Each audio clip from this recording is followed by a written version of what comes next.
창세기 5장 21절에서 24절 하나님과 동행하자라는 제목으로 은혜를 받고 말씀을 드리고자 합니다. 양력으로는 1월달 마지막 주예요. 음력으로는 새해입니다. 희망찬 새해가 시작됐습니다. 새해는 1년 365일 하나님과 온전히 동행하는 복된 우리 성도들이 되시기를 간절히 축복합니다. 창세기 5장에 보니까 참 재미있는 말씀이 기록되어 있습니다.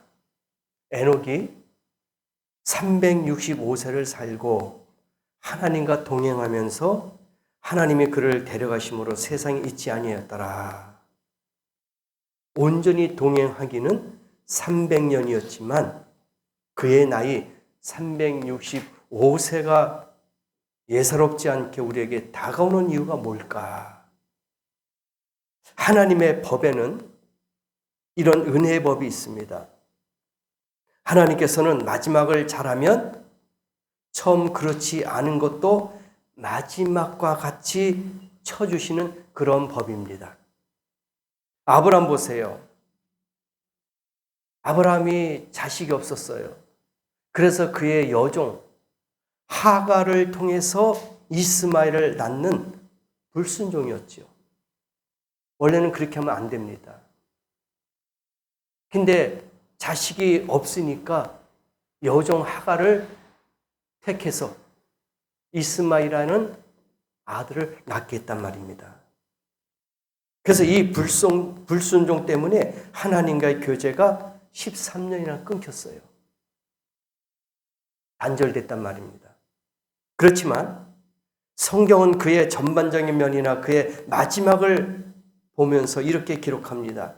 로마서 4장 20절에서 21절에 보니까 믿음이 없어 하나님의 약속을 의심하지 않고 믿음으로 견고하여져서 하나님께 영광을 돌리며 확신하였다. 그렇게 기록되어 있습니다.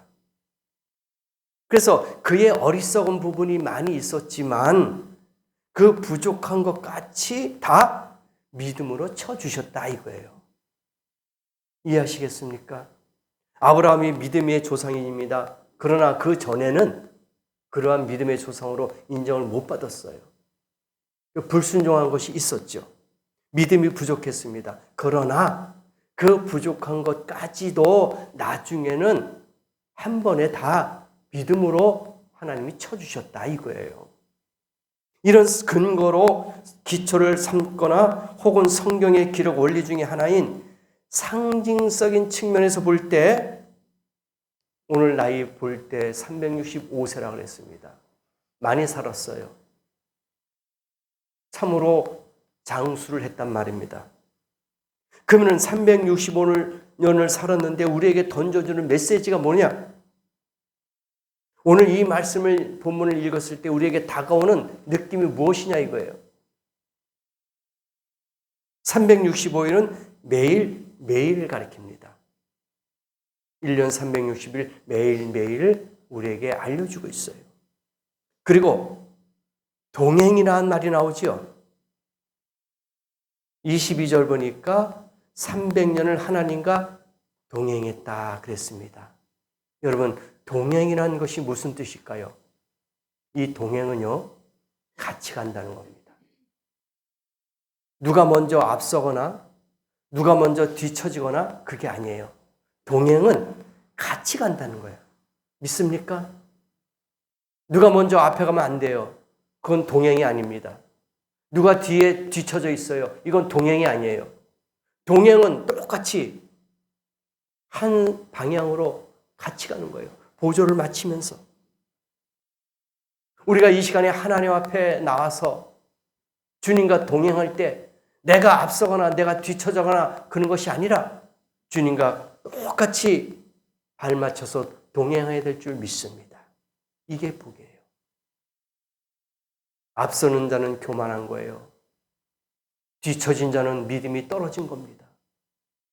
그러나 같이 동행한다는 것은 하나님과 함께한다는 삶인 줄 믿습니다. 그래서 뒤처지지 마세요.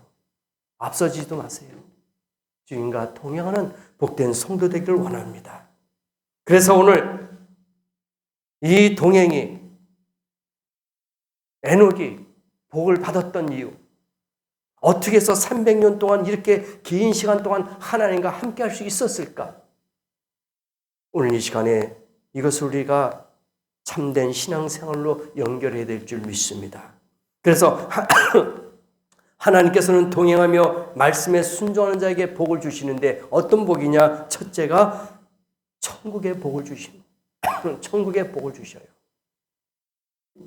24절에 에녹이 하나님과 동행하더니 하나님이 그를 데려갔다 그랬습니다. 어디로 내려갔겠습니까? 세상에 있지 않았다 그랬어요. 그럼 뭐예요? 천국 아닙니까? 에녹을 천국으로 데려갔다, 그렇게 우리가 해석할 수가 있는 거예요. 죽음을 맛보지 않았어요. 영원한 몸으로, 변화된 몸으로 천국 갔다는 거예요. 이게 얼마나 큰 축복입니까? 하나님 나라의 사람이 되었다, 그렇게 볼 수가 있는 겁니다. 바로 하늘 사람이 되었어요. 천국 백성이 됐단 말입니다. 저와 여러분도 에녹과 같이 죽지 않고 주님을 영접하기를 간절히 소망합니다. 이게 얼마나 큰 복입니까? 놀라운 복이에요. 우리도 이 말씀처럼 말씀에 순종하는 사람은 하늘 사람이 된다는 것을 바로 알아야 될 줄 믿습니다.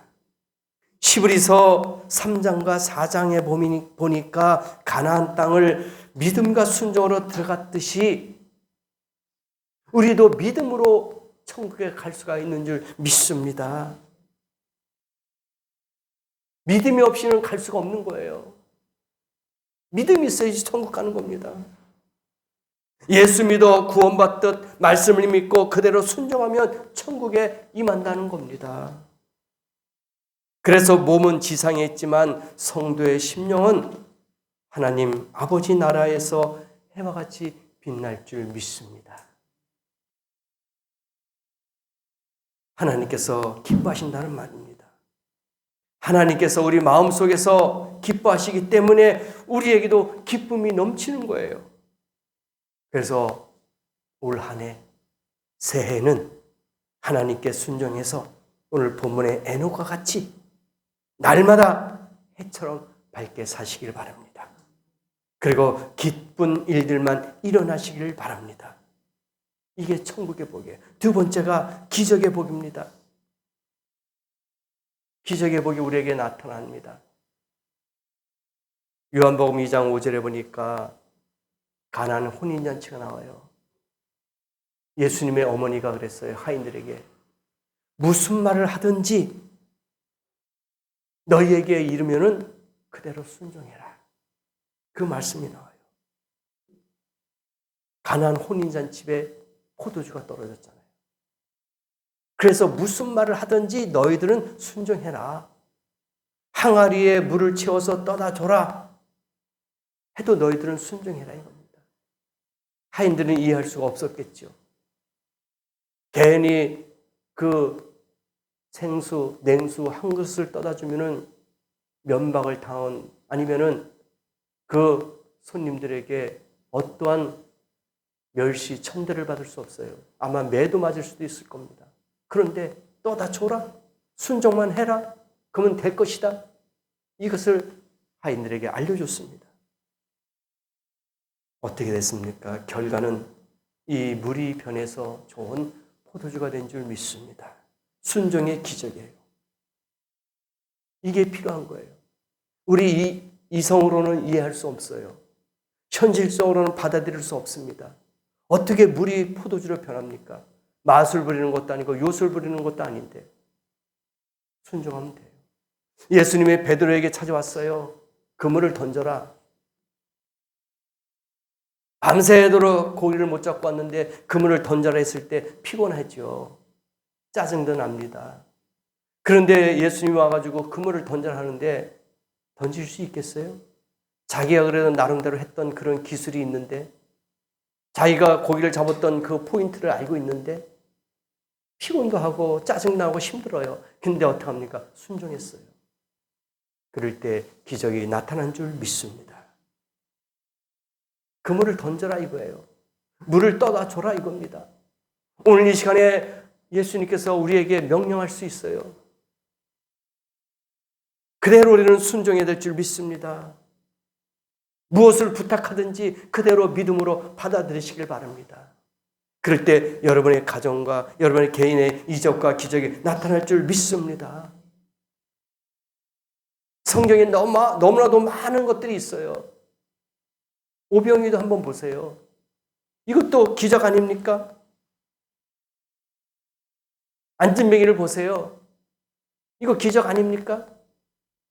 여러 가지로 예수님께서는 이적과 기적을 베푸셨어요. 현실적으로는 도저히 이해할 수 없고 받아들일 수 없는 가운데서 기적이 일어난 거예요. 그건 뭐냐? 순종이에요. 네, 믿고 하겠습니다. 네, 제가 그 말씀을 의지합니다. 이게 순종이에요. 그럴 때 기적이 나타났습니다. 전도하는 것도 마찬가지입니다. 기도하는 것도 마찬가지예요. 찬양하는 것도 마찬가지입니다. 찬양을 불러라 기쁠 것이다. 찬양하면 됩니다.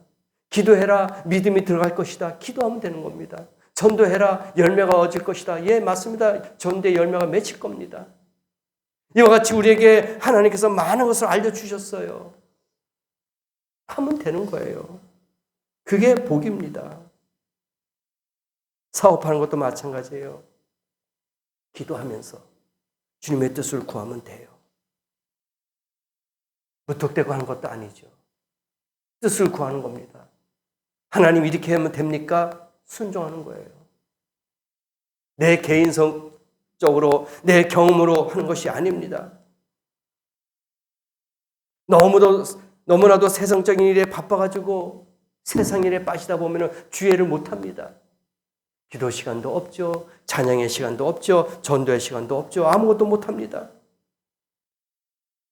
이럴 때 주님의 음성을 들어야 됩니다. 어떤 분은 주일날 손님이 많다고 주일날 장사하는 분도 참 많아요. 물론 안 믿는 사람은 이해합니다. 그러나 믿는 사람들이 또 직분을 갖고 있는 사람들이 주일날 일하는 사람도 참 많습니다. 안식일인데 사실 그거 조금 벌어서 뭐 할까요? 하나님 마음만 아프게 하는 겁니다. 그 주일은 정말 우리가 주를 위해서 또는 전도를 위해서 할 수 있으면 좋아요. 그러면 주일 예배를 잘 드리고 난 다음에 한다는 것은 이해합니다. 근데 주일까지 빼먹으면서까지 사업하는 사람이 얼마나 많이 있습니까? 안타까운 거예요. 우리는 깨닫는 성도가 되어야 됩니다. 변화받는 성도가 되어야 됩니다. 이 세상이 얼마나 너무 악합니까? 때로는 무서워요. 이 세상이 너무 무서워요. 젊은 사람들이 특히 이번에 거기에 법원에 쳐들어간 사람들이 20, 30대가 대다수라는 거예요. 판단력이 없어요. 젊은 혈기만 있습니다. 그렇게 되다면 실수하게 되는 거예요. 정말 이 시대가 무섭습니다. 깨어 기도해야 됩니다. 살이 분별할 수 있는 지혜를 달라고 하나님께 기도해야 될 줄 믿습니다. 그래서 우리가 기적의 복을 좀 받아야 돼요.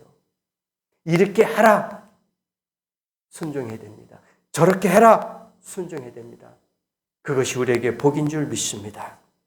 또 한 가지는 평탄의 복이 있어요. 평탄합니다. 시편 119편 165절에 보니까 주의 법을 사랑하는 자에게는 큰 평안이 있으니 저에게는 장애물이 없을 것이다. 너무나도 좋은 말씀 아닙니까? 주의 법을 사랑하는 자는 평탄하대요. 장애물이 없대요. 주의 법을 사랑하는 성도 되기를 원합니다. 인생에서 우리의 일생에서 순탄하려면 주의 법을 사랑하는 성도 되기를 원합니다. 성경 말씀만 지키면은 평탄해요. 성경 말씀만 순종하면은 장애물이 없어요. 분명히 기록됐잖아요. 주의 법을 사랑하는 자에게는 큰 평안이 있으니 저희에게 장애물이 없으리로다. 1년 동안 여러분의 삶 가운데, 인생 가운데 평탄하기를 원합니다. 그리고 모든 장애가 다 거칠 줄 믿습니다. 평안의 축복이 임하기를 간절히 원합니다.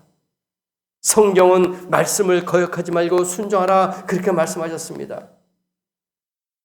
그러면은 우리에게 어떻게 해 주시겠다 약속해 주셨잖아요. 장애물 다 제거해 주시겠다 약속해 주셨습니다.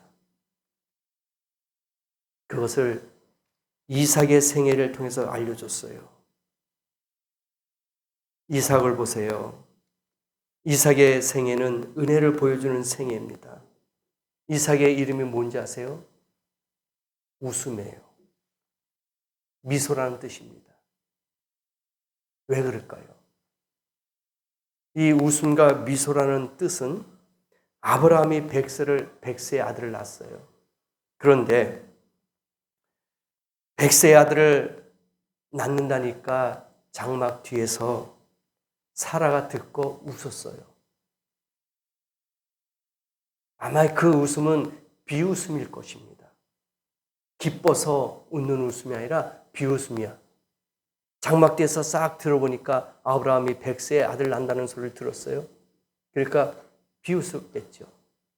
그래서 그 이름이 웃음이라, 미소란 뜻이에요.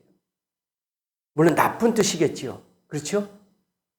비웃었기 때문에 그 이름을 미소라든지 웃음으로 했지만, 그러나 사라가 나쁜 뜻으로 그렇게 해가지고 이름을 줬지만 어쨌든 이삭은 기쁜 사람이야.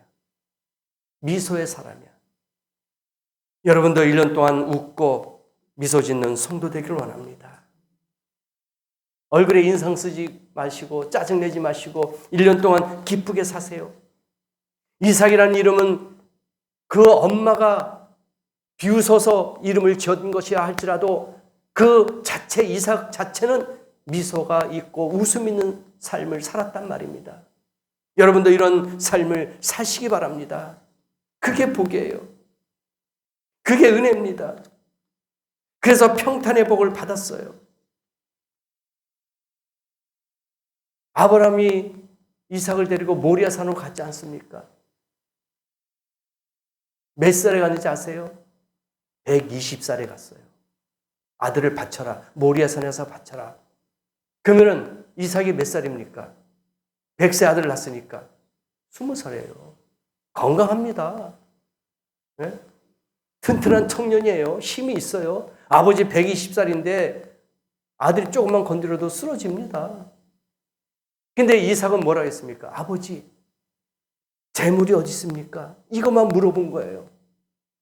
다른 거 물어본 거 아닙니다. 아버지, 재물이 어디 있어요? 이것만 물어봤어요.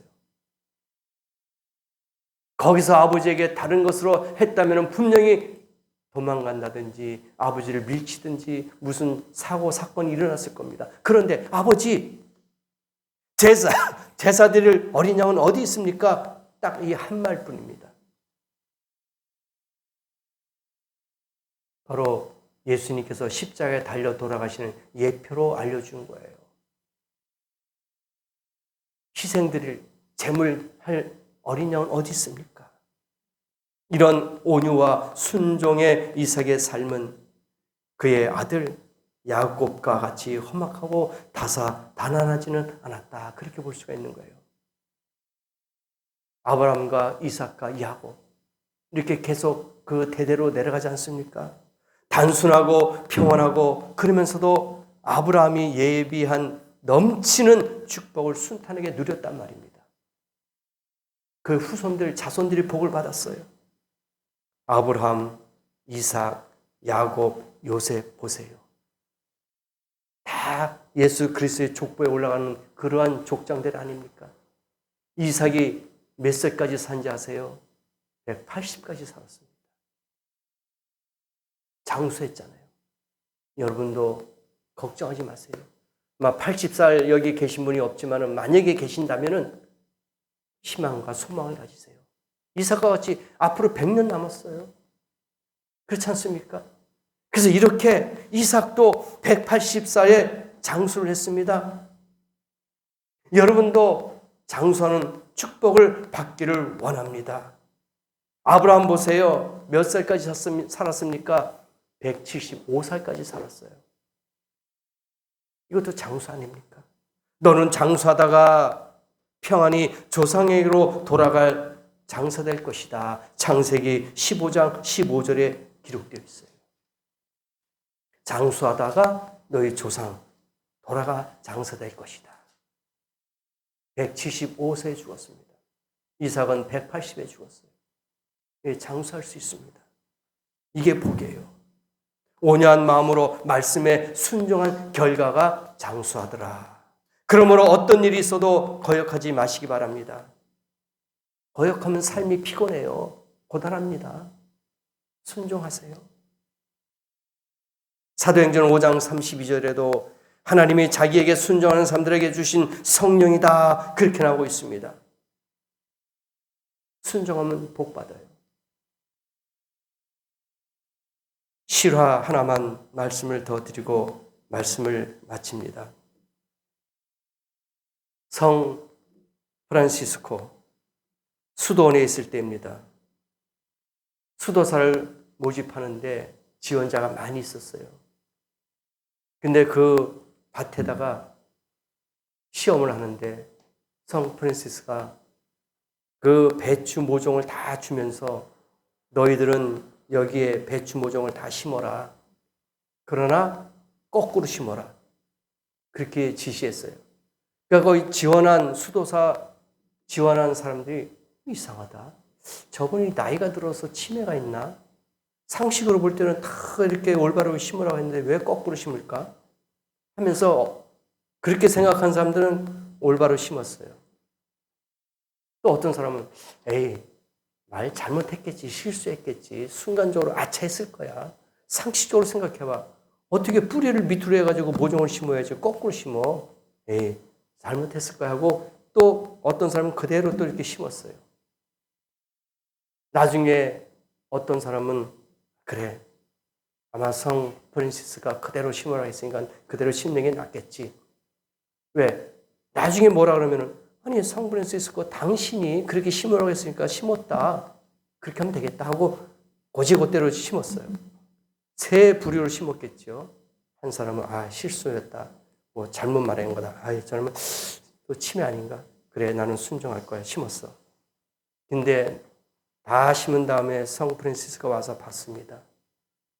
결과가 어떻게 됐을까요? 거꾸로 심은 사람만 합격하고 나머지는 다 불합격이에요. 왜 그럴까요? 이 성 프란시스는 순종하는 사람을 원했던 거예요. 농사 짓는 사람을 원하지 않았습니다. 그렇죠? 그들이 내가 말한 그 반대로 상식적이지만 그렇게 하는 것이지만 내가 원하는 대로 하는 것이 맞다 할 때에 그게 순종이다. 그렇지 않습니까? 그 사람은 나름대로 바로 심었어요. 이게 맞아요. 이게 맞는 농사법이에요. 그렇게 심어도 뭐라고 할 사람이 없습니다. 만약에 너 왜 거꾸로 안 심었어 해도 아니 이건 당연히 이렇게 심은 겁니다. 당신이 잘못 지시한 겁니다. 할 수 있었을 겁니다. 그러나 성 프란시스는 그게 아니었습니다. 순종한 삶을 원했습니다.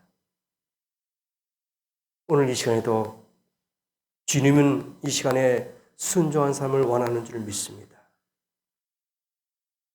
내 이상으로는, 내 상식으로는 이거는 도저히 안 맞는 거예요. 잘못된 겁니다. 하나님, 이거 잘못된 거 아닙니까? 이렇게 하면 내 망신당합니다. 이렇게 하면 나 손해봅니다. 나 이렇게 하면 할 수 없습니다. 하지만 그것이 하나님의 뜻이고 명령이라면 순종하는 성도 되시길 원합니다. 그게 복이에요. 그게 은혜입니다. 하나님께서 우리의 순종을 시험하신다면 나는 오늘 이 시간에 몇 점일까? 신앙의 점수로 따진다면 정말 내가 순종해서 하나님 앞에 인정받을 수 있는 점수는 몇 점일까? 아마 합격할 사람이 과연 몇 명이나 있었을까요? 지난주에 읽은 성경을 얼마나 정말 실천하고 있을까? 지난주에 말씀을 들었던 그 말씀대로 내가 얼마나 많이 순종했을까? 몇 점일까? 미흡했다면은, 부족했다면은 이제는 다 잊어버리십시다. 그리고 새로 시작하면 돼요. 오늘서부터 다시 시작하면 된단 말입니다. 그래서 우리가 모두가 첫째도 순종, 둘째도 순종, 셋째도 순종입니다. 올 한 해 주님 무엇이든지 말씀만 하시옵소서. 우리가 듣겠나이다. 그래서 하나님께서 약속하신 천국의 복, 기적의 복, 평탄의 복을 받는 성도 되기를 원합니다. 모든 분들이 하나가 돼서 정말 옛날 선지 에녹과 같이 매일매일 몇 년이에요? 300년 동안. 여러분의 일생 동안 주님과 동행하는 삶을 살기를 원합니다. 10년이든 20년이든 30년이든 40년이든 주님과 동행하면서 살기를 원합니다. 그것이 기쁨이요. 그것이 즐거움이요. 천국 백성인 줄 믿습니다. 오늘 이 말씀을 기억하시고 하나님 올 한 해는 주님과 동행하는 삶을 살기를 원합니다. 그리고 주님이 어떤 말씀을 하시든지 순종하기를 원합니다. 그래서 우리 앞에 있는 모든 장애물을 제거하여 주시옵소서. 그런 믿음을 갖고 1년도 승리하시고 1년 동안도 복 받으시고 1년 동안도 하나님이 기뻐하시는 그런 복된 성도가 다 되시기를 예수님의 이름으로 간절히 축복합니다. 그런 말씀을 기억하시고 기도하시기 바랍니다.